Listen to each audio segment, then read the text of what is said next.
We are on it Dear now. all, a very good evening to our revered audience, and thank you for joining in this special edition of AMR Masterclass. I'm Dr. Neha Parak, and I lead the Medical Affairs Division for Diagnostics at BD. Now, as you all know, that this edition of AMR Masterclass is a 5-part training certification course which will take you through broader aspects of AST reporting. The course completion, which is approximately 10 hours of learning, post this, you will be awarded the training completion certificate with Dr. Sumit Rai's signature and ASM dignitaries' signature on it. Dr. Reba Kanungo from ASM, who again ASM is supporting this course, and she will be joining towards the end to kind of close this session, since it is early morning for her at this point of time. So this is first in the 5-part series that you will be going through today. Now, while we were all eagerly waiting for this session today, and as destiny may have it, Dr. Sumit met with an accident this morning. He was hospitalized briefly, and we all urged him to, not take this session and have this session postponed to a later time. But Dr. Sumit's passion for the subject and his dedication, professionalism, he strictly declined, and he said that people have been wanting to listen to me and they've blocked their calendars, so I will not have this session postponed or done at a later date. So, thank you so much, sir. And you are truly an inspiration for all of us to learn from.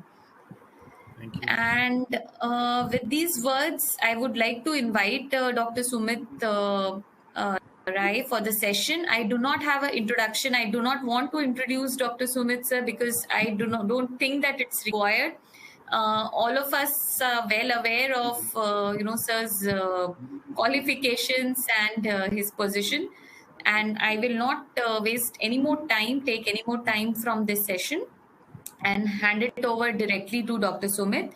Now, the session, you already know that there's a chat box to post questions, and you can definitely keep posting questions throughout the session, and we will try to definitely take as many questions as possible towards the end of the session. Yes, over to you, sir. Thank you so much, Dr. Neha. And I would like to, at the outset, I want to thank BD and American Society for Microbiology for arranging these 5-session series for for AST learning, because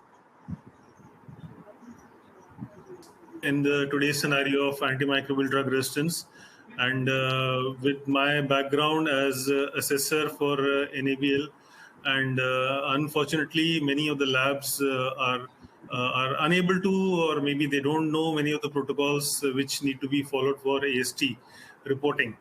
So with this particular session, again, I thank you all for including me as the speaker for these sessions. Today we'll be focusing on developing the site and bug specific panels, even though it seems to be a very, very small topic. But once we delve into it, it seems to be a pretty a lengthy topic. So beginning with the disclaimer that I don't have any conflicts of interest. It's purely an academic exercise for me. I do not promote any kind of brands, and I'm basically a keen observer of AST. I am not. I've never claimed myself to be an expert, because I'm learning every day and I'm trying to learn from everybody and everyone as much as I can. And like I keep saying, that we all must remain in the log phase of our learning phase, because the moment we reach the plateau, we'll all decline the way bacteria does. Whatever lab reports which are being displayed over here are being kept confidential for the benefit of the viewers to see what we must not do. So beginning with that, what exactly is AST? AST is the in vitro. Now, this is not a definition which is given anywhere. It is what I have understood is that it's the phenotypic endpoint interaction between drug and the bug in a defined standardized static system as defined by systems agencies like CLSI and UCAST. But the only issue is that we are trying to replicate an extremely variable. So basically, there are always going to be in vitro and in vivo paradoxes because they are totally different systems. And the best parameter, you can say the denominator that we can consider is the MICs, which can be given by automated systems. I have always promoted the use of automation along with the conventional techniques because they both complement and supplement each other. So there are practices which are being followed by how labs are doing the reporting and how they compile the data and they try to publish it, and what are the basic principles and purposes of the drug bug panels, how they are. So our problem statement lies where the practices and the publishing comes. So this is where the issue arises. These are the endpoint problems that we need to deal with our AST protocols. Now, we all know that AST is being normally done by three methods in the phenotypic, molecular, and the mass spectrometry. Recently, in one of the groups, there was discussion. Somebody was under the impression that mass spectrometry has reached many of the hospitals and this thing, but it is not so. I would say out of nearly 5,000 microbiology labs all over India, not even 500 have got automated systems for ID and AST. So mass spectroscopy is a far beyond, far-fetched dream for these labs. So most of our identifications are still done by the phenotypic methods. Now, what are the existing reporting practices? These are some of the slides I again want to share for those people who could not be there in the introductory lecture of these series, which was, I think, on 14th. How do the labs they report? So that's the unfortunate part that most of the labs are still reporting as plus plus and minus minus and plus plus plus. Like for example, this lab is reporting a urine culture growing E. coli with a range. This is giving a range of 10 to the power 3 to 5. And so many drug combinations are wrong, like azithromycin in urine, in E. coli and tetracycline. So wrong drug bug combinations like azithromycin and chloramphenicol, plurifloxacin, what is meropenem sulbactam, what is amoxicillbactam. So there are, with this kind of data, with this kind of antibiogram, the strain antibiogram, you cannot even do the proper interpretive reading. What is this phenotype is? Is it ESBL? Is it AMC? Is ESBL plus AMC? Whether it is a OPRD mutation, if it is a porin mutation, what is it? We can't even know. So this is the very wrong interpretation that we'll get from these reports. Then there's another report that shows the NABL logo, and it is giving the report for all these kind of antibiotics for Pseudomonas, amoxiclav, chloramphenicol, nitrofurantoin, ampicillbactam in urine. So again, these are all wrong practices because the signatory over here is a pathologist, and unfortunately, pathologists, they are not technically competent to be the signatory on these reports, because specifically only the clinical microbiologists are technically designated and the authorized signatory for AST reports. Similarly, the same lab, again, they're reporting chloramphenicol and teicoplanin in E. coli in the urine. So these are the wrong practices. Again, this another lab is reporting, and this is the signatory over in this report on the left side is a microbiologist who's reporting fosfomycin and tigecycline in blood. And this one is also, unfortunately, a microbiologist who's reporting sensitive as plus plus plus and single plus and 3 plus and 2 plus. So these are again all wrong practices which are being followed. Then this is even worse, that they're reporting drugs like ceftaroline, clavulanic acid. So these are ceftaclav. So these are diagnostic discs. These are not therapeutic discs. Cefepime tazobactam does not have any breakpoint zones or breakpoint MICs. Pazifloxacin, plurifloxacin, again, these are being reported. And drugs like in Staph aureus, drugs like, for those, the breakpoints are not present, but still they are being reported. Like third generation cephalosporins, again, the reports are being signed by pathologists. So these are the kind of practices which are being followed both by pathologists and microbiologists, unfortunately. Like then this one, E. coli, they're reporting chloramphenicol in urine. And this one again, this is the one on the right side. This is urine culture growing Enterococcus fecalis, and they are reporting amikacin, amoxiclav. All these antibiotics are reported, including even cefoxitin and chloramphenicol in urine. So these are the wrong practices which are being currently followed. Again, Enterococcus faecalis from urine reporting moxiclav and erythromycin, blood reporting tiricycline nitrofurantoin. Just imagine, and even gentamicin and amikacin, which is not recommended. So basically, what the reason is that the evolution of academia has been such that it has always been like publish or perish, publish, perish. If you don't publish, you will die the academic death. So what people normally do is unfortunately they resort to unethical practices and plagiarism, intellectual theft, in silico publications, salami publications, all these things, and ultimately they end up producing false and skewed data, which it's all totally mismatched data of the cumulative AST, especially when it is published by the clinicians. Like for example, this paper was published by microbiologists, where they have, in fact, instead of writing susceptibility, they write sensitivity anyway. But they were only on 16 isolates of Pseudomonas aeruginosa. They are reporting it as ESBL and non-ESBL. When Pseudomonas aeruginosa already has an intrinsic chromosomal AMC beta lactamase, it does not need ESBL. So it is ESBL. What is being presented as ESBL is actually an AMC of Pseudomonas. And they are reporting nitrofurantoin for Pseudomonas, cotrimoxazole, and fosfomycin for Pseudomonas. So again, this is the data that is being presented. So if anybody reads this data, they think that, okay, they can give fosfomycin for Pseudomonas, you can give nitrofurantoin for Pseudomonas. This is another cumulative study that has been gathered from all the AST data, showing methicillin being considered to be a true pathogen in sepsis cases. This another study was published in a very reputed journal of Pediatric Infectious Disease Society, which shows that the situation seems to be very, very dismal, but the data seems to be wrong, because they say that high reported case of AMR in Indian neonatal and pediatric bloodstream infections.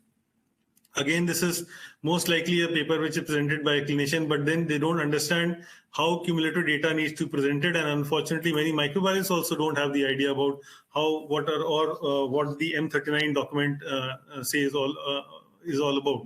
So basically, the data is critical, and this data, if it's not presented correctly, then it produces a very bad result. Like for example, again, coagulase negative staph being considered as a true pathogen without confirmation, putting up third generation cephalosporins for Staph aureus, then reporting cotrimoxazole and for Enterococcus, and in the critical drug bug combination where MRSA should have been highlighted by either using oxacillin or cefoxitin. They are not using it over here in this particular paper. And also reporting gentamicin, basic simple gentamicin. They're equating this normal gentamicin to they don't even know whether it's high-level gentamicin or gentamicin 10. So this is the kind of data when it's gets published. So what is our purpose of the AST report is, of course, yes, definitely patient care, to provide the best possible antibiotics for a particular patient. Interpretive reading, basically, what is the bigger picture of the strain antibiogram? What does it represent? When it is like putting the multiple pieces of puzzle together and then finalizing the bigger picture. Okay, now this represents, probably this is the OPRD mutation, if this is the bug. So you have to identify what is the right bug, what are the AST patterns, and then collectively decide what is the bigger picture, what the strain could be. So that is the interpretive reading. Then, of course, the AST reports will also tell you what is the resistance mechanisms, where you can always use the right therapeutic and diagnostic discs. Nobody is saying that you have to use only the therapeutic disc. You can always use diagnostic disc in your panels, and because diagnostic discs normally don't have any breakpoint zones. You have to compare it with the parent antibiotic. Then, of course, there are surrogate tests for which you have to include antibiotics. Like if resistance is to X, then the resistance will also be seen in Y and Z. So something like that. You have to put the surrogate tests also. Then comparative reading. Before the starting of the antimicrobial specimen was taken, processed, this was the result. During the treatment, after exposure to 3 days of ceftriaxone and amikacin, this was the result, and after treatment. So you can always do the comparative reading, how the bug has changed or mutated during the treatment. So that is also one of the critical purposes of an AST report. Antibiogram typing, for example, you see that a particular pattern, one particular strain antibiogram is present, then the same antibiogram pattern comes for the next isolate, same the next isolate, then you can see that, okay, there's probably a Klebsiella, which is, CRE, and it's coming only from neonatal ICU, so probably it's an outbreak. So you'll start your outbreak investigation protocol. Then, of course, to generate the cumulative antibiograms like traditional antibiograms, combined antibiograms. So this antibiogram is another topic for another lecture. So we'll discuss in detail about that later on. Now, this is a very, very interesting guideline that was published in BMC Medicine just 2 years ago, 3 years ago in 2019.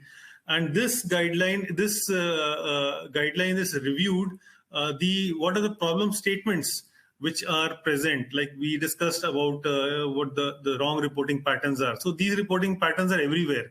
So when they studied this pattern, they found that many of the labs, they are unable to report the key drug bug combination. Like for example, in this, when they reviewed some publication studies, they found that only 38% labs were performing the cefoxitin or the oxacillin test for MRSA detection. Then the issue comes with the reporting of the antimicrobials tested on a subset of isolates. Now, this is the very, very common problem. This is the first line drugs. This is the second line drugs. If it is resistant to gentamicin, then only you'll put it for amikacin. So your entire denominator changes. The entire cumulative antibiogram, everything changes. So basically, and also that the MDRO definitions are not defined by people. Some people think that I'll define MDRO as a 3 drug resistance combination. I'll define MDRO as a 5 drug resistance combination. So this was simplified, I think, in 2015 by a UCAST guideline, which actually specified what is the MDRO definitions. Then many of the labs, they do not incorporate the changes which happen in the breakpoint MICs or the breakpoint zones during whenever CLSI or UCAS changes them. They don't change it in the database, or their systems or their automated systems are hardwired. They cannot change them themselves. Hard coded, they cannot change them themselves. Like recently, the peptazo zone diameters and MICs changed, so we changed it accordingly in our HUNET software. And of course, we have to select many of the labs are not able to select the right drug bug combinations, and what appropriate analysis has to be done.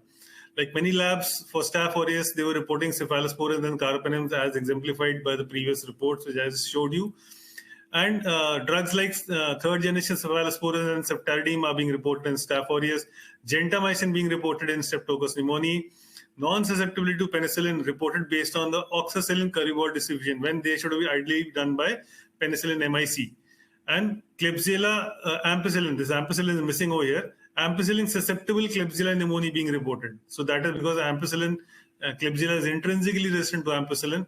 So some labs have even reported that. So probably that's a misidentification of the bug. And of course, very, very common error, salmonella. In salmonella, people reporting gentamicin, aminoglycosides, and tigecycline also. Last time also I mentioned there was a study. I'm unable to track the study exactly where the study is, but I still remember the gist of the study is that in a IQUAS program, beta hemolytic streptococcus, which are isolated from urine cultures in a count of around 10 to the power 4 CFU per ml. And they were asked to identify and report the AST. So around 13 labs, they identified it correctly as group B beta hemolytic streptococcus egality, and they reported the entire AST. I think only 2 labs, they said that this is representing the colonization in a pregnant female, and this is group B beta hemolytic streptococcus, and it is universally susceptible to penicillin group of drugs. And say they did not report the AST at all. So that is the ideal way of reporting the AST. So this is the very interesting paper that you can see. And then ultimately, after reviewing all these problems in the various publications that they reviewed, they reached a framework development for reporting. Then how to do that? Then they came up with this particular chart of making around 20 points chart. Basically, these are the parameters that we need to take care of that will improve your AST reporting. What is the specimen type? What is the sampling period? Is it pre-antibiotic, post-antibiotic? What is the sampling strategy? Whether it was taken as a superficial swab or whether the debridement was done and the swab was taken from the advancing edge of the lesion. What are the target organisms? What are the geographical settings? Whether it is in the ICU, in the OPD. What are the clinical settings? What are the condition of the patient? Patient is obese. Patient is hypertensive. Patient has got a poor renal clearance, creatinine clearance.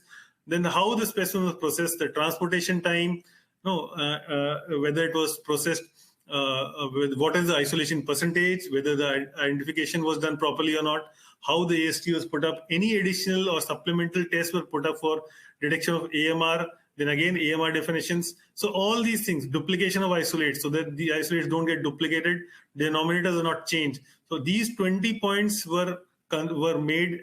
This was the kind of chart that was made for the labs to realize and assess that these are the points that they need to follow to have the proper AST protocols. So what protocol should I follow in my lab and how do I get started?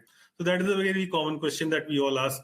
Is that to select the right antibiotics to be tested in a panel. That is the main topic for today. So we have to refer to table 1A of CLSI M100. And of course, the most accurate part, the most important part is the accurate identification of the bug. Whether it's manual or it is automated, this is the most critical because every drug will have different intrinsic resistance patterns. And once the ID is final, we have to rule out the drug for which it is intrinsically resistant to. So for that, we need to refer to the Appendix B of CLSI M100. And of course, in March 2022, the intrinsic resistance or the expected resistance protocol was released by UCAST also. That also I'll discuss later on. So once the intrinsically resistant antibiotics are also excluded, like for example, you exclude colistin and nitrofurantoin from Proteus and Providentia. So then after that, you start reporting. And most of the antibiotics are even species specific. So we must refer to the Appendix B, rule out the intrinsic resistance, and then do selective reporting. And this selective reporting must include the patient profile as the most significant criteria. What is the patient is outpatient, inpatient, whether the patient can go in for outpatient antimicrobial therapy. We have to correlate whether we have to report the oral antibiotics or parenteral antibiotics, topical antibiotics. So again, selective reporting is also now is mentioned under the CLSI M100 and also as per the CDC 2020 guideline also that selective reporting is a mandatory now. It is not to be. It's not. It has to be made mandatory. And if anybody says, "Oh no, I need 38 antibiotics," no, that you are the best judge depending on what are the clinical details that you have from the patient. And whenever possible, we have to suggest the best possible antibiotic based on the therapeutic, the MIC quotient, whenever the MIC is available. Right, and for all patient antibiotics, whenever we testing these antibiotics, record all the ID, all the antibiotics, and enter on the WhoNet or whatever software that you're using to enter your entire data, so that later on it can be accessed for cascade reporting. Then in the selecting the appropriate drugs to be tested in a panel, so we have to use either CLSI or UCAST we can use. So who will decide what antibiotics we should choose? So it ideally has to be clinical microbiologist involved with the pharmacist, an ID physician, and the AMSP team. So at least these four people must be involved. These four entities must be involved to choose what should you shortlist in your antibiotic panels for the drug bug combinations. So we need to consider what is the organism, which is what the Gram's reaction, that is gram positive or gram negative, cocci or bacilli, preliminary tests, whether it's lactose fermenting, non-lactose fermenting, oxidase positive, oxidase negative, catalase positive, catalase negative. So these initial preliminary tests, and whether it is fastidious or non-fastidious, that will depend whether it's growing on blood agar or chocolate agar and not growing on McConkey agar. What is the route of administration of the antibiotic? What is the specimen, whether it's from blood, from CSF, from urine? All these factors will also decide what panels you would be making. Then the criteria for exclusion of an antibiotic from a panel does not exist so far. However, there are exclusion criteria from the hospital antibiogram. Like, for example, if the fluoroquinolone resistance is more than 10%, and for cotrimoxazole, if it is more than 20%, then it is excluded from the hospital antibiogram. However, there are no cutoff to exclude them from our panels. You can still include fluoroquinolones and cotrimoxazole in your panels, but if it is resistance is more than 10% for fluoroquinolones and more than 20% for cotrimoxazole, then from the hospital antibiogram, it can be removed. This is given in one of the Sanford guidelines. Then, of course, I said that selective reporting has to be done, and all the breakpoints, whatever breakpoints are available, only on the basis of those breakpoints only, because some of the breakpoints are even species specific, and so therefore only the correct species identification also has to be done accordingly. Then if we have got any kind of confusion, we can always go in for this document which is available on the WHO website, the Indian Priority Pathogen List. You can always include these antibiotics which must be included in your antibiotic panels. Like, for example, Enterobatracy must include carbapenems, ticycline, colistin, irrespective whether they are class A, class B, class C drugs. That's a different thing. But then for the matter of resistance monitoring, for the matter of AMR monitoring, these antibiotics must be included. So there are critical priority pathogens like Enterobatracy, nil fermenting bacteria, then higher priority pathogens like Staph aureus, Enterococcus species, and Salmonella. So these are the kind of antibiotics that must be ideally present on your panels. Then NCDC released last year NARSnet SOP. That's antimicrobial resistance priority bacterial pathogens under the National AMR Surveillance Network. This is what is being followed by most of the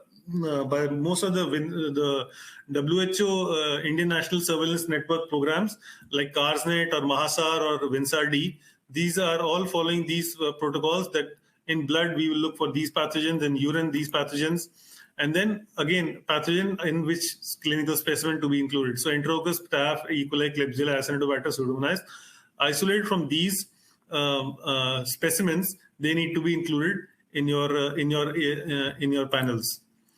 Then there are, of course, we have to be careful when we are reporting visa isolate. We have to have a high degree of alert. We have to confirm, counter-confirm, send the specimen to a lab before we finally declare it as a colistin-resistant E. coli or colistin-resistant Klebsiella. We have to perform the reference tests before we establish any kind of inference that we have isolated a pan-drug resistant or some new resistance has been isolated or something. These are all alerts that we all need to be careful when we are doing a AST. So because in one of the presentations we did notice that many people had that was done by the e-test, and they found that we found a MIC of 6, so it is H visa. We found MIC of 8. So unless you don't confirm it by broth microdilution, we don't confirm it by population analysis profiles, so all these things we cannot confirm. So we have to be very careful before we send out such kind of alerts. Then again, this same document has also released these panels. These are the basic panels that you can put up for Enterococcus in blood, pus, and other sterile fluids. You can put up ampicillin, Hygenta, erythromycin, doxycycline, Vanco, and linezolid. In urine specifically, they have included Ampi, Hygenta, Cipro, Tetra, Vancomycin, and linezolid. In staph isolates, again, they have included Genta, Cipro, erythromycin, Cotri, Cifoxilin, Doxyclinda, Vanco, and linezolid. Vanco, I think, ideally should be done by Vancomycin screen agar or by broth microdilution test confirmation. Similarly, they have developed these panels for E. coli, panels for blood, depending, and all of them, the urine isolates, they have all got different panels are there because urinary antibiotics are different. Now, this is the Acinetobacter panel that has been demonstrated in the NARSnet panels. Like, for example, they include piperacillin tazobactam over here, which is a class B drug according to CLSI M100. Personally, I feel that it should have been ampicillin instead of piperacillin tazobactam. Then we also have in Salmonella panel, they have included imipenem, where they could have used meropenem instead of that. And in chloramphenicol is a class O drug in many of the in CLSI, whereas in this case this becomes like kind of the class A drug for Salmonella typhi or paratyphi, where you must include ampicillin, cotrimoxazole, and chloramphenicol always. So in this case, instead of imipenem, they could have included meropenem, and of course pfloxacin also may be added to this particular panel. So whenever we are deciding our panels, we can always have charts like these. This is I've taken from the University of Nebraska Medical Center. This is very, very interesting and a very important chart that gives you that what all drugs are usually susceptible or commonly susceptible to which class of antimicrobials. So accordingly, that also you can choose your panels. And this chart also tells you that which are the concentration-dependent antibiotics, which are the time-dependent antibiotics. So this kind of data will also give you a very good idea as to how to formulate your panels. Now, I just mentioned before also that we need to bust this myth about the concept of the first line drugs and the second line drugs. There is no such concept. There used to be, yes, but now we should not include this thing, this particular concept in our AST reporting pattern, because once you have selective reporting, selective testing. Selective reporting is different, selective testing is different, because selective testing will totally change your denominator, and we should not confuse. The class A drugs are the must report drugs, or the first line drugs. First line drugs does not mean that only these are to put, only these 5 drugs we'll put. And once it is resistant, then we'll put the next 5 set of drugs. No, it is not like that. We include all the classes of drugs, class A, B, C, O, U, whatever it is, depending on what specimen it is. And then we have to report selectively. So class A, B, and C, as it is given by CLSI, it is not really the perfect thing. You have to define it on your own, or the national bodies can define, but not really CLSI. Because, like for example, you will find a lot of azithromycin resistance might be there in India. So you have to include in the class A drug, right? So we have to include all the drugs in a panel when putting up the AST, report selectively, but record all our raw data in the WHONet. And for AST, we have to go through the CLSI documents or the UCAS documents and not just articles, because most of the articles may not give you the correct data. So I'll just go back around 12 years before, the mistakes which I did when I tried to make my own panels when I was looking at urine cultures. So I thought that, okay, let me look at the organism, what is the market availability, hospital formulary, affordability, and what is the data. So on the basis of that, I designed the panels for urine culture, and I made a lot of mistakes, like putting up ceftaroline and ceftaroline clav for ESBL detection, when I didn't know that the CTXM is the predominant ESBL prevalent in India. I should have put up cefotaxime and cefotaxime clav instead of these two, or maybe ceftriaxone clav. Then, of course, made the mistake of including tigecycline in urine and dividing these antibiotics into OPD antibiotics and inpatient and high-risk areas. So this would be a very, very daunting task, in the sense that if a technician who's posted in the urine seat, he'll have a lot of problem to decide, okay, this is the gram negative, so this is for OPD, this is for IPD, this is for high risk. Then gram positive, OPD, IPD, high risk. First of all, he'll make a lot of confusions and a lot of errors in putting up these antibiotics. And then whenever you're calculating the cumulative antibiogram, then there's going to be a lot of problems with the denominators. So this was wrong on my part during that time. It was almost 12 years ago. And then, including all odd antibiotics like meslocillin, and then including erythromycin and clindamycin, urinary isolates of staphylococcus, where I did not mention that cefox and clinda are diagnostic discs in this case. These are not the therapeutic discs. This is just for the strain characterization and not for the therapeutic use. Similarly, penicillin/ampicillin. It could have been just ampicillin and never include chloramphenicol in urinary isolates. So that is again the mistakes which I did. So coming back to CLSI M100 Table 1A, which suggests the groups of antimicrobials which are approved by US FDA that should be considered for testing and reporting for non-fastidious bacteria, which includes enterobacterials, Pseudomonas aeruginosa, Staphylococcus, and Enterococcus. So what happens in enterobacterials? You might include ampicillin, cefazolin, gentamicin, tobramycin, because obviously when you're putting up the AST, you don't know whether it is Salmonella or E. coli, Salmonella or maybe some other nil fermenter. But at the same time, for Salmonella, for group A, you must include ampicillin, chloramphenicol, and cotrimoxazole, and exclude the second generation cephalosporins, cefamycins, aminoglycosides, and tigecycline. Right. Similarly, for Pseudomonas aeruginosa also, if a single antibiotic has to be chosen among Genta and Tobra, it is better to choose Tobra because it has got a better anti-pseudomonal activity as compared to gentamicin. When it comes to macrolides, lincomycin should not be reported in urinary panels, the mistake which I did previously, which I just mentioned. And erythromycin is best to elicit the D-test with clindamycin. So it is, out of these three, if you were to choose one, so it is best to choose erythromycin along with clindamycin for Staph aureus. We can use cefoxitin because it is more stable and it is likely to detect more heteroresistant MRSA also. Similarly, for enterococcus also, ampicillin can be equated to amoxicillin, and the ampicillin susceptibility includes susceptibility to amoxiclav and ampicillin, piptazone, and imipenem also. So, like I said previously, that you should not use aminoglycosides and tigecycline for Salmonella typhi and for enteric fever. You should never use that. It is not recommended, even though it may show in vitro susceptibility. These are not effective in vivo. So, you should avoid even azithromycin, because many studies from India at least say that azithromycin MICs are much higher as compared to the Western studies. Then we have the class B group of drugs in the same CLSI table of table 1A. That tells you which are the second, not the second line, but the group B drugs, which should be put up, but may or may not be reported depending on the overall resistance. So you might want to report gentamicin in E. coli, but not amikacin. Similarly, in Pseudomonas, you may want to report tobramycin, but we not want to report amikacin. Similarly, for again like linezolid, vancomycin, if it is an MSSA, there is no point reporting. If it is MRSA, then probably you can report only the vancomycin MIC. So again, you have to put up these these group of drugs, but then you have to be very specific when you're reporting it.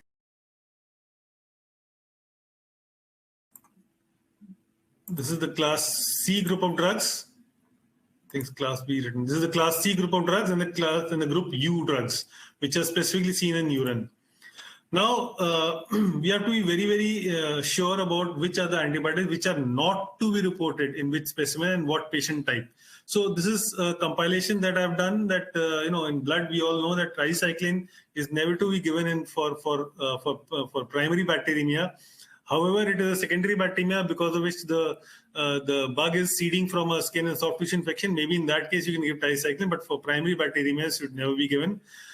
CLSI table B, 1B M100 specifically says not to use first, second generation cephalosporin, cefamycin, colistin, oral agents, doripenem, ertapenem, imipenem, clindamycin, lifamulin, macrolide, tetracyclines, and fluoroquinolones for CSF isolates. So CSF, again, it's cut down to very less number of antimicrobials.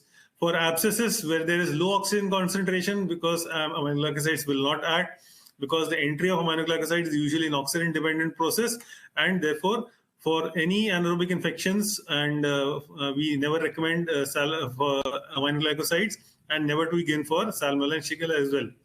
For lungs, because of the type 2 pneumocytes, they sequester the calcium levels, and therefore, daptomycin will not act in the presence of low concentration of calcium. So that's why daptomycin is not to be given in lung infections, especially Staphylococcus.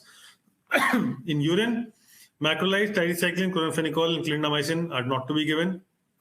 Children, we must avoid the use of fluoroquinolones, tetracycline, especially in children less than 8 years of age, chloramphenicol because of the aplastic anemia is possible, and cotrimoxazole in infants. Pregnancy, all these drugs are dangerous for like tetracycline, fluoroquinolone, aminoglycoside, metronidazole. Then there are certain antibiotics which are to be reported only for specific sites only. Like tigecycline is only and only meant for complicated and skin and soft tissue infections only, and nothing else. No other infection. And nitrofurantoin specifically for lower UTI, fosfomycin specifically for lower UTI caused by E. coli and Enterococcus faecalis only, and beta-lactams should not be given for lower UTI. And the principle is that even if we are giving any beta-lactam drug, if it is upper UTI, then it has to be given by extended infusion, whereas for the lower UTI, it can be given within 1 hour only. Now, again, this is a combination of both the things. Drugs not to be prescribed in which specimen, tigecycline not to be given in urine blood and against Proteus, Providencia, Morganella, and Salmonella. Aminoglycosides not to be given for abscesses in Salmonella, Anaerobe, Burkholderia, Cyanotropomonas. Nitrofurantoin is only for urine and no other sample, and not to be used for Proteus, Providencia, and basically triprotease. Now, what is the intrinsic or the natural resistance or the expected resistance? Like I said that in March 2022, recently, the UCAS, they renamed their intrinsic resistance phenotype. They call it as the expected resistance phenotype. And CLSI is sticking to the Appendix B of intrinsic resistance, calling it intrinsic resistance. And this can be seen in any appendix of CLSI M100, your intrinsic resistance. The UCAST expected resistance phenotypes has got basically 5 tables, and these tables they include enterobacterials and aeromonas. Table 2 includes non-fermentative gram-negative bacilli bacteria. Table 3 consists of gram-negative bacteria other than enterobacterials. Table 4 consists of gram-positive bacteria, and table 5 consists of anaerobes. CLSI has got 6 tables. The table B1 that of enterobacterials, B2 talks about non-enterobacterials, B3 talks about staphylococcus, B4 enterococcus, B5 anaerobic gram-positive bacilli, and B6 anaerobic gram-negative bacilli. So these are available on the Appendix B, and many of the manufacturers also provide you tables you can put up in your labs and then do the reporting accordingly. Now, just to understand the principle of the AST is that, first of all, most important is that if you're doing breakpoint zone-based panels you're making, then you have to refer to CLSI M2. A13 is the latest document which I know of that was released in January 2018. And of course, M100, which was February 2022. For breakpoint MICs, you have to refer to CLSI M7, that is the A11 edition that was again released in January 2018, and the M100 S32 that was released in 2022. Now, disk diffusion, curveball disk diffusion is the most validated and the most cost-effective, and especially in the resource-limited settings. Like I said previously, also at least I won't be surprised. At least 75% of the labs all over India, 75 to 80% labs all over India must be doing only and only disk diffusion, because many of the labs are still unable to procure the automated methods or the molecular methods. So the best one good part about curveball disk diffusion is that there is a freedom of placement of disks for the user to detect various possible resistance mechanisms. I'll just show the different examples how we can do that. Like we can check all patterns, like, because not just the panels, how you place the disks is also very, very important. How we can detect synergy, how we can detect induction of resistance, how we can see different keyhole patterns are there. Then, of course, you have to maintain the adequate quality control and QC frequency using the ATCC strains. And of course, you have to perform QC and do lot-to-lot verification, media thickness like 4 millimeter thickness, surface smoothness. All these quality control parameters must be followed. Like, again, this is a detailed table showing that, the media has to be 4 millimeters smooth surface, no cracks, no bubbles, nothing. Composition also of the media, you have to use good quality media. You have to do the not only the sterility check, but the performance QC also has to be seen. For MHA using cotrimoxazole disc against 29212 enterococcus fecalis. Antibiotic disc potency has to be checked properly, because if the discs are placed too close together, then there'll be overlapping zones you won't be able to see. But if they're too far apart also, then also there's going to be some issues. So it is best that if you can use 10 mm or 10 centimeters or 12 centimeter plates can be used. In that case, you can sufficiently and easily lay down at least 7 antibiotic discs can be laid down. And once you do the plating, only after that, immediately take out the disc and apply a disc within 15 minutes. Because if you put the delay in putting up your disc, you may have a smaller sizes of the zone emissions. Inoculum density, whether you're doing the suspension method or the incubation method, you must ensure that you are maintaining the right McFarland standard. Incubation time, again, you have to follow exactly the CLSI, whether what antibiotic you're testing. For example, if you're testing for cefoxitin or for oxacillin, you have to incubate for the ideal time. For vancomycin also, so you have to follow that time also. Then diffusion of the antimicrobial. Diffusion, normally the moment you put the antibiotic or it falls on the surface of the MHA, the diffusion immediately begins, and the entire diffusion is normally complete within 6 to 8 hours. But after the entire diffusion, the actual exposure time of the antimicrobial has to be given to the bug to decipher the actual breakpoint zones. So all these factors like concentration of the antimicrobial agent, the size and the shape of the molecule, ionic charges, viscosity, temperature, all these are critical components or critical issues that will affect the diffusion of the antimicrobial drug. This troubleshooting table is also given in CLSI, which I just condensed it over here. that what are the factors which influence the curry distribution method and the AST outcomes. What should be the composition of the agar? What should be the pH in the electrolytes? If the pH is high, then the zone size become large for aminoglycosides, clindamycin, macrolides, and quinolones. If it is the pH is high, then the zones become small for penicillin, tetracycline, and the counterwise happens if the pH is low. Same thing is for you have to have the ideal calcium and magnesium contents also.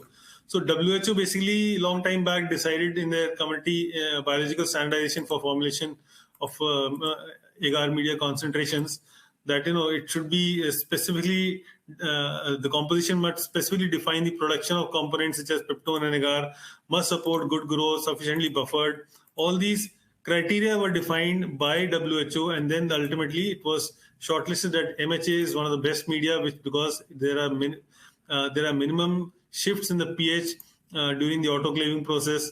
It has got low content of sulfonamides and trimethoprims and tetracycline inhibitors. It can be supplemented with 5% sheep blood or horse blood without altering the properties. Of course, like I said, that 4 millimeter depth and the smooth surface, dry surface has to be used, and ideally you should utilize it within 5 days of the pouring. Now, well, like I said, that the moment the disc is put on the MHA surface, there is immediate diffusion outwards, but it is a three-dimensional diffusion. So if your media thickness is very the media is very thick, 6 millimeters, 7 millimeters, so the entire antibiotic gets diffused downwards instead of going sideways. But if it is very, very thin also, then it will spread way sideways, and you'll have very, very large zones. So that's why you should have ideally 4 millimeters thickness of MHA. So before putting up your AST, you must ensure how much of weight, because people who are doing AST on a routine basis, they can judge what is with the thickness just by picking up the plate. You can find out whether it's okay. Now I can see it is 5 millimeters thick or 6 millimeters thick. Then I said, the moment you put the disc, immediately diffusion starts, and there's a logarithmic fall in the drug concentration as the drug gets diffused radially. So the bacterial population is exposed to a decreasing gradient of the drug concentration. So there's a logarithmic fall over here. So in the initial, this area, there's complete inhibition, then there's a delayed growth, then there's partial elimination. So we have to be very careful that if the disc falls on the media, you should not pick it up again. Let it be there, because the moment it falls, immediately diffusion starts. If you pick it up again and put it somewhere else, then it's going to produce a smaller zone size. Then, of course, what are the QC strains which are to be used? This is also mentioned under the M100 document in table number 2. That what are the for what antimicrobials, what are the QC strains which have to be used? Like, for example, in Acinetobacter, we have to counter check the antibiotics with the Pseudomonas 27853 or for 25922 for tetracycline and cotrimoxazole. So again, this you need to put up the quality control media also. Now, when it comes to the making of the antibiotic panels, now, like I said, that the placement of discs is also very crucial. And depending on what is the bug that is you isolated on your plate, it could be oxidase negative lactose non-fermenting, which is on the MHA, that would most likely suspect salmonella from blood.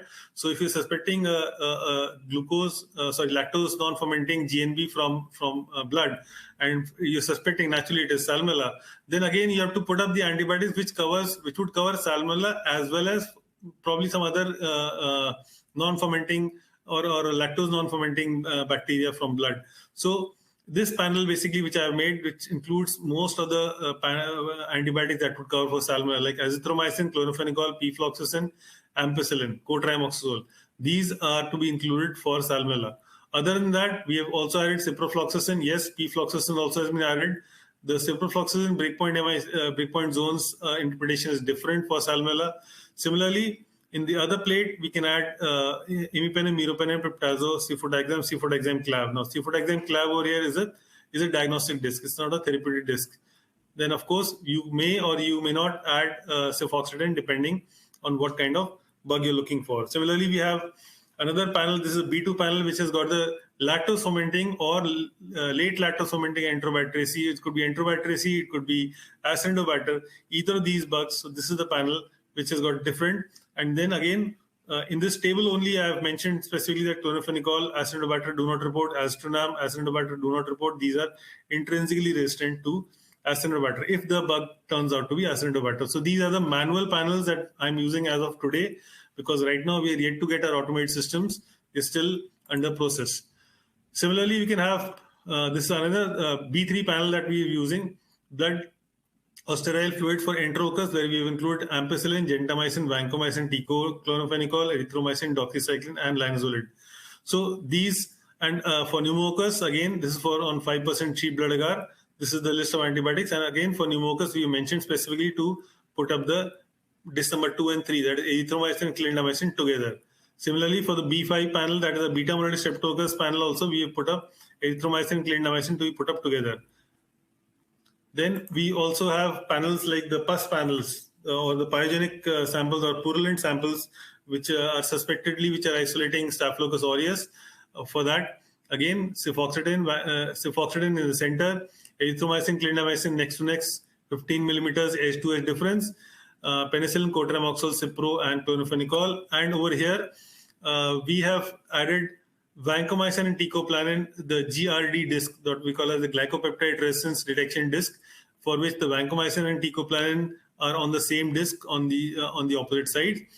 Now, if you see this number 9 is amikacin, which has got a smaller zone size, now not more than usually 20, and nettlemycin also is somewhere around maximum, despite at least 20. So we put up these discs which produce normally smaller zone size, and therefore it is placed in. It can be placed over here because the smaller zone size will not interfere with the epsilometer or the epsilon which is produced for the vancomycin and teicoplanin. So we have to place our discs very carefully. Like for example, in this one, in the P2 panel, again, this is for the lactose fermenting panel. This plate on the left, there are two set of plates in all of them. Sorry.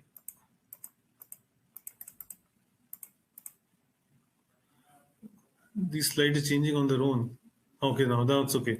So this is you can say this is a beta-lactamase plate. I'll just tell you what a beta-lactamase plate is. So this is a panel that we've made for the suspected enterobacterials or Acinetobacter isolated from pus. So, like I said, that always the erythromycin clindamycin, whenever you're putting in the panels, you have to ensure that pneumococcus. For enterococcus, always put up both vancomycin and teicoplanin discs to detect Van A, Van B type resistances. And ideally, for enterococcus, you should always put both high genta as well as high level streptomycin as well. Now, with the basic understanding of the drug-to-drug and the drug-to-bug interactions, you can have your own templates or your own panels that will not only do the AST reporting, but at the same time, these routine drugs and routine protocols, depending on how the discs are placed, you can observe drug-to-drug and drug-to-bug interactions, which are critical in detecting the resistance pattern or the resistance phenotype. Like for example, this is plate number 1, which I call as the impenem induction plate. Then this is a cefoxitin induction plate. I'll just show you later on also. Then these two are the basic plates. Then you can always have the enzyme inducers and enzyme inhibitors like cloxacillin and phenylboronic acid to detect multiple resistance mechanisms. Now this is the impenem induction plate for the resistance for the detection of chromosomal beta-lactamases. Again, in this panel you can see this is a routine panel. This is nothing very specific, nothing very special, just basic drugs. Imipenem, cefotaxime. This is the plate 1 of my P2 panel. So this imipenem, cefotaxime clav, ceftriaxone, cefoxitin, aztreonam, and piperacin-tazobactam. I have put up ampicillin actually. So as you can see, the reason for the placement of the discs I keep on repeating is that this imipenem in the center is producing this flattening over here in aztreonam and cefotaxime. You can see the flattening. You can see in cefotaxime clav also. This you can see. This is basically induction of the imipenem, which is creating this flattening, and it is cefoxitin resistance. So, despite being ceftriaxone, cefotaxime susceptible, it is cefoxitin resistant. Most likely, this is a enterobacter cloacae and it is a classical the chromosomal AMC beta lactamase.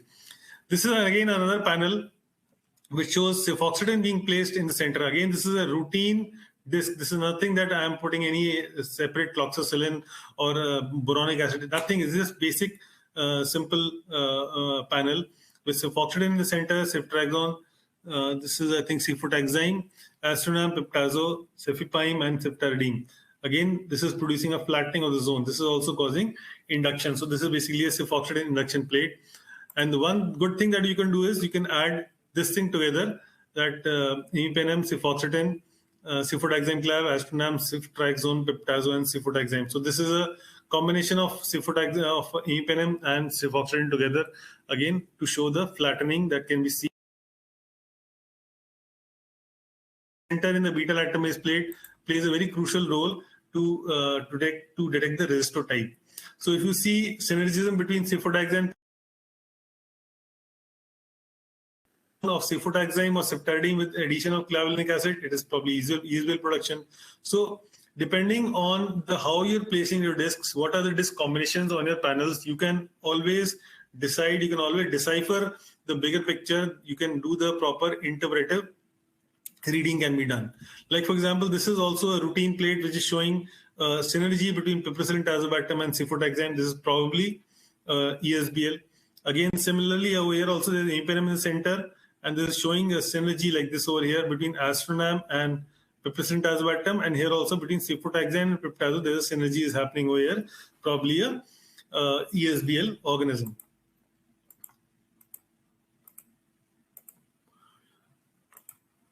So I'll just skip this plate or this. Again, these are again routine curvy distribution AST plates with the routine panels, nothing specific. Imipenem, meropenem, cefepime, ampicillin-bactam, cefotaxime clav, cefotaxime, piperacillin tazobactam. I don't want to go into the details of what AMC beta lactamases are. That's going to be it's going to go tangential. Just to tell you that these kind of interactions you can decipher. Like, for example, cefotaxime has got some zone, but cefotaxime clav does not have any zone, right? So this is probably an inducible AMC beta lactamase over here. Similarly, this is showing a nice synergy between cefotaxime and piperacillin tazobactam. So there is ESBL which is present, which is being inhibited by tazobactam, but at the same time, tazobactam is being overcome by some other enzyme which is an inhibitor-resistant beta lactamase, and these are the AMC. So this is a plate that is producing AMC plus ESBL. So again, using your routine panels only, you can decide what is the resistance mechanism. Similarly, you can see the enhancement of the zone between cefotaxime clav, cefotaxime, piperacillin tazobactam. Again, over here, same kind of synergies happening between piptazo and cefotaxime clav and ampicillin-bactam. Again, they are showing synergies over here. So these are all ESBL plus probably AMC producers, also co-producers basically. So this picture I've shown many times. I don't want to go into this picture again. Like I said, that there is an interpretive reading protocol. If it is resistant to third generation cephalosporin, there is no increase in the zone of third generation cephalosporin plus clavulanic acid. Then these are all indicative of AMC beta lactamase. So your routine AST plates themselves can give you a lot of information. So now coming to one of the FAQs which was asked to me recently, can we report ampicillin in enterococcus in urine if susceptible? Yes. Normally, combination therapy for enterococcus is only required when there are serious infections like sepsis or endocarditis or meningitis or osteomyelitis. So these are the conditions. Whenever there are serious infections are there, only then a combination therapy is required. Otherwise, for simple infections like UTI, ampicillin can be given because beta lactamase based resistance in enterococcus is almost very, very rare. Then is there an update on fosfomycin in vitro testing? Yes, fosfomycin is basically strictly a category U drug. It is to be reported only for the urinary isolates of E. faecalis and Escherichia coli. Your 200 microgram disc must contain at least 50 micrograms of glucose 6-phosphate, which is essential for the activity of fosfomycin. And it is one of the rare things where BMD is not the gold standard method. It is the agar dilution method, which is CLSI validated method. And as per IDSA, it is recommended only for lower UTI caused by nitrofurantoin-resistant CRE E. coli, and not for routine other infections.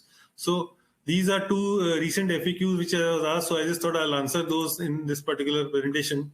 So just to briefly for some take-home messages, that you must strictly follow either CLSI or UCAS. You cannot take the interpretive criteria of UCAS and put it in CLSI, because many times the drug concentrations are different, right? You have to follow the stability check followed by by performance QC. You have to strictly follow the quality control of your discs. You have to ensure, because there are many times you'll see you can do LJ charting also. You can do LJ charting of your ATCC strains. Like if you're seeing amikacin, if the zones for introvert for 2592 for 2592 is varying from 19 to 26, and you are constantly seeing 1920 zone sizes over the next 30 days. So probably either your thickness is too much, or there's something wrong with the cation content of the MHA. So you have to be very careful, or the disc. So you have to do accordingly. You have to do the troubleshooting, the corrective action, and the preventive action, and you have to make the panels wisely, listing depending on what is the patient profile, what is the right antibiotic for the right drug. You have to apply the expert rules both by CLSI, the interpretation criteria as per the 2002 JAC guidelines also. And you have to arrange, because again, I keep on telling that Kavi-Boer method is a very, very good method, and you should supplement all the automated ID AST systems with your Kavi-Boer and arrange disks in such manner and make your panels to decipher maximum information from these plates. And you can always add, supplemental plates with enzyme inducers and enhancers to, check whether what kind of resistance mechanism is there. And you should always bear in mind whether the resistance mechanism is due to alteration in the target site, where you can extrapolate it to all other classes of antibiotics, or whether it's because of enzyme production, like in ESBL. So you cannot extrapolate it to, if it is resistant to cefotaxime, you cannot extrapolate the same to ceftaroline also. So these are all enzyme-specific resistance mechanisms. So you must know what is the mechanism by which a particular antibiotic is resistant, and can you or you cannot, or you can extrapolate to the other antibiotics. So these are my references. The main reason for me to go through these entire publications, the entire reading, is because I do get a lot of questions, and these questions which are the ones which keep on make me going. And I would be really very happy if you keep on asking questions. And because I do not have the answer for all the questions, but yes, like I said initially, I would love to search for them. With that, I end my presentation with the note of thanks again to ASM and to BD, Dr. Neha and Dr. Vinod. Thank you so much. Thank you so much, Dr. Sumit, for a really enlightening session. I have a lot of questions which have popped in during the session, and I will put that across. Sir, is that okay? Can we take some questions? I think so, we can. Yeah. Okay, sure. So I'll go in the order that the questions were asked. The first question is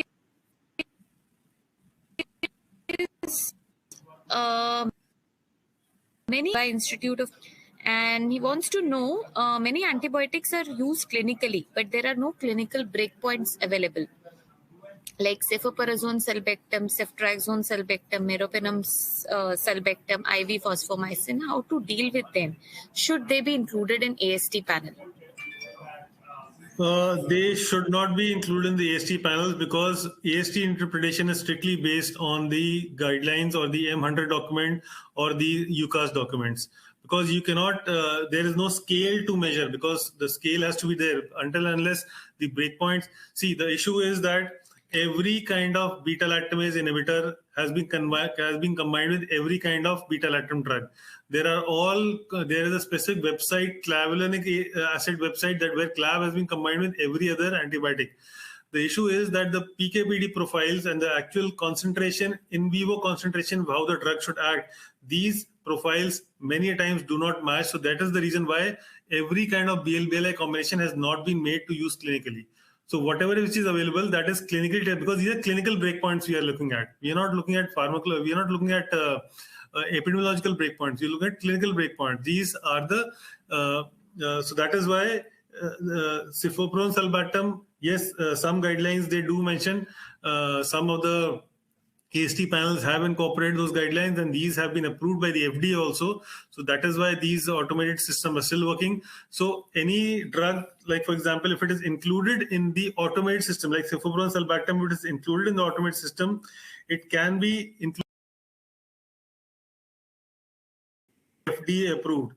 If FDA is approving cefoperazone sulbactam, then they would indirectly they're approving the clinical breakpoints which have been submitted by the manufacturer also. So only if it is given in the panels, automated panels, then only you should accept them. Otherwise, discs are available. There is no breakpoint zone.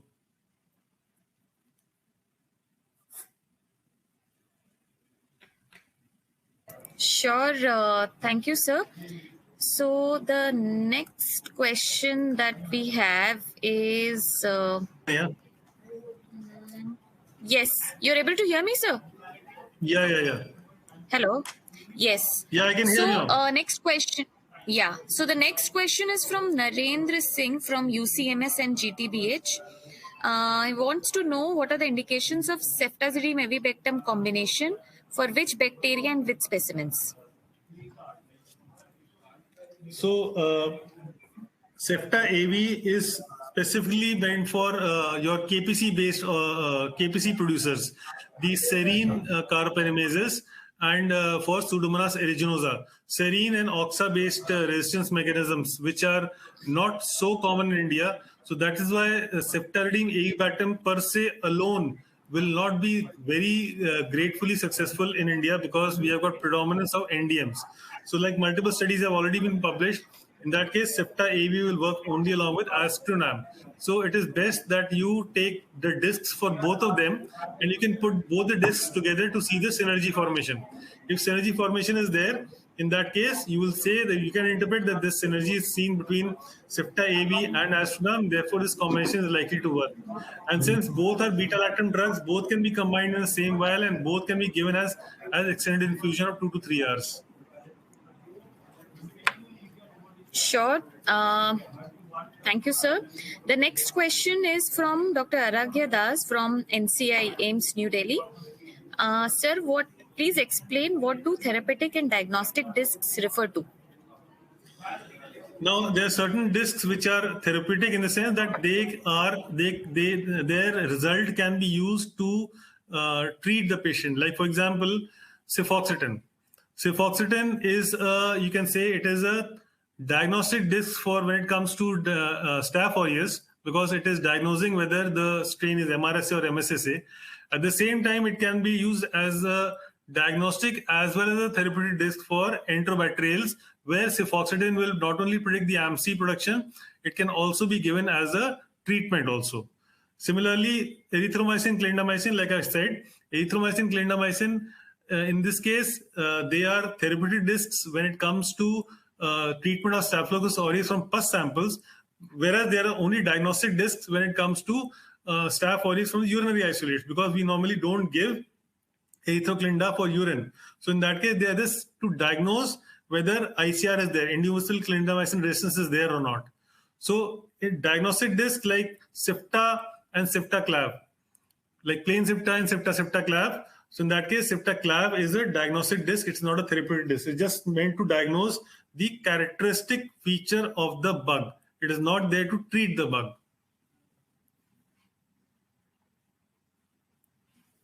Sure, sir. Are you sure you're okay? We can maybe compile the questions and share with you, and you can maybe give a answer over email. That is also possible. Maybe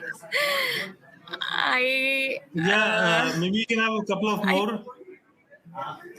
Okay, so maybe we can continue for more 5-10 minutes. So there is one comment from Dr. Shivaji Jadhav from Orange Health saying, asking for the presentations for references and reading. So, Dr. Shivaji, all of this and other audience as well has put forth these questions. So all of these presentation sessions recordings are available on our video on demand link. So that link will be emailed to you, to all of you post this session. So not only this, all the sessions that will be there in future plus all of the past webinars are there on that link. So you can at leisure, whenever you have time and bandwidth, you can go through all of these sessions and revisit the concepts. So, yes, the next is from Suresh Sharma. He's from Mangalam Diagnostics.